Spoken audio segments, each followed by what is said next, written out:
हर हर महादेव दोस्तों, स्वागत है आपका हमारे YouTube चैनल पर। आज की वीडियो में हम सुनेंगे शिव महापुराण श्री रुद्र संहिता तृतीय खंड का 20वां अध्याय, शिव जी के बिछोह से पार्वती का शोक। ब्रह्मा जी कहते हैं, नारद, जब भगवान शिव ने अपना तीसरा नेत्र खोलकर उसकी अग्नि से कामदेव को भस्म कर दिया, तब मैंने उस क्रोधाग्नि से भयभीत देवताओं सहित सभी प्राणियों को भय से मुक्त करने के लिए उस अग्नि को शिव की आज्ञा से पकड़ लिया और उसे लेकर मैं समुद्र तट की ओर चल पड़ा। समुद्र को उस क्रोधाग्नि में सौंपकर मैं वापस अपने धाम लौट आया। तब पूरा जगत भय मुक्त होकर पहले की भांति प्रसन्न हो गया। नारद जी ने ब्रह्मा जी से पूछा, हे दयानिधे, आप मुझे यह बताइए कि कामदेव के भस्म हो जाने पर पार्वती देवी ने क्या किया? वे अपनी सखियों के साथ कहाँ गई? हे प्रभु, कृपया मुझे इस बारे में भी बताइए। नारद जी के ये वचन सुनकर ब्रह्मा जी बोले, भगवान शंकर के तीसरे नेत्र से उत्पन्न अग्नि ने जब कामदेव को जलाकर भस्म कर दिया, तब पूरा आकाश गूंज लगा। यह दृश्य देखकर देवी पार्वती और उनकी सखियां डर कर अपने घर को चली गई। वहां पहुंचकर पार्वती जी ने सारा हाल अपने माता पिता को बताया, जिसे सुनकर उन्हें बड़ा आश्चर्य हुआ। अपनी पुत्री को व्याकुल देखकर हिमालय को बहुत दुख हुआ।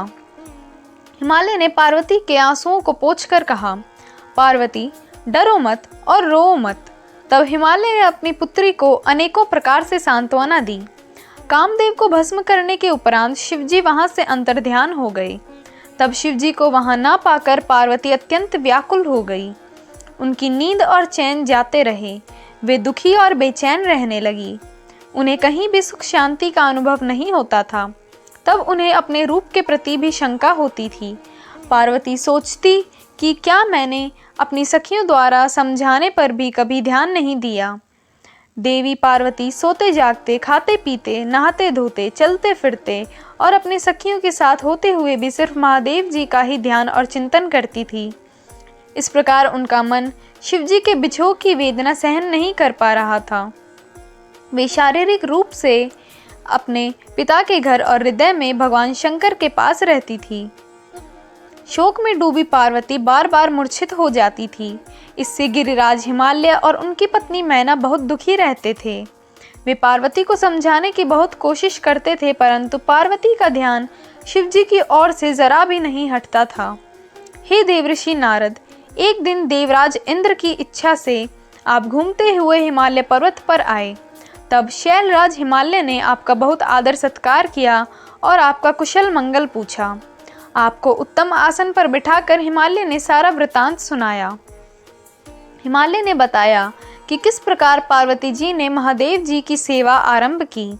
इसके बाद अपनी पुत्री के शिव पूजन से लेकर कामदेव के भस्म होने तक की सारी कथा आपको सुनाई। यह सब सुनकर आपने गिरिराज हिमालय से कहा कि आप भगवान शिव का भजन करें। तत्पश्चात हिमालय से विदा लेकर आप एकांत में गुमसुम बैठी देवी पार्वती के पास आ गए। तब उनका हित करने की इच्छा से आपने उन्हें इस प्रकार सत्य वचन कहे।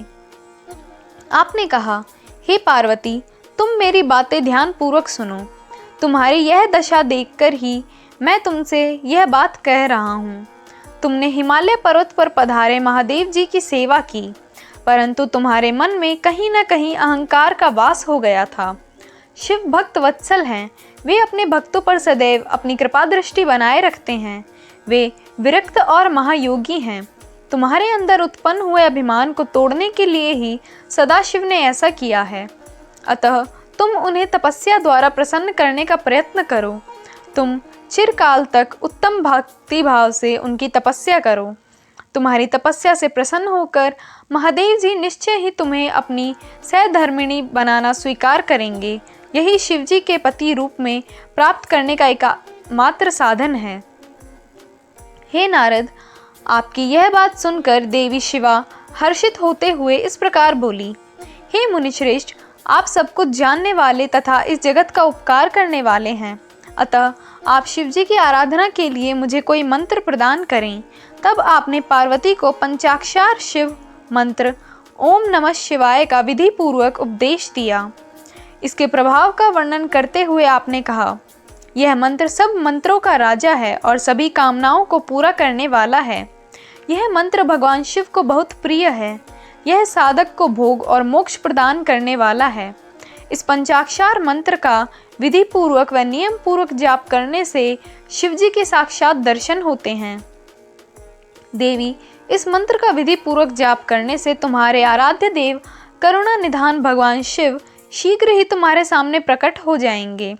अतः तुम शुद्ध हृदय से शिव जी के चरणों का चिंतन करती हुई इस महामंत्र का जाप करो। इससे तुम्हारे आराध्य देव संतुष्ट होकर तुम्हें दर्शन देंगे। अब देवी पार्वती, तुम इस मंत्र को जपते हुए शिव जी की तपस्या करो। इससे महादेव जी वश में हो जाते हैं। उत्तम भाव से की गई तपस्या से ही मनोवांछित फलों की प्राप्ति होती है। ब्रह्मा जी बोले, नारद, तुम भगवान शिव के प्रिय भक्त हो। तुम अपनी इच्छा अनुसार जगत में भ्रमण करते हो। तुमने देवी पार्वती को सभी कुछ समझाकर देवताओं के हित का कार्य किया। तत्पश्चात तुम स्वर्ग लोक को चले गए। तुम्हारी बात सुनकर देवी पार्वती बहुत प्रसन्न हुई। ओम नमः शिवाय।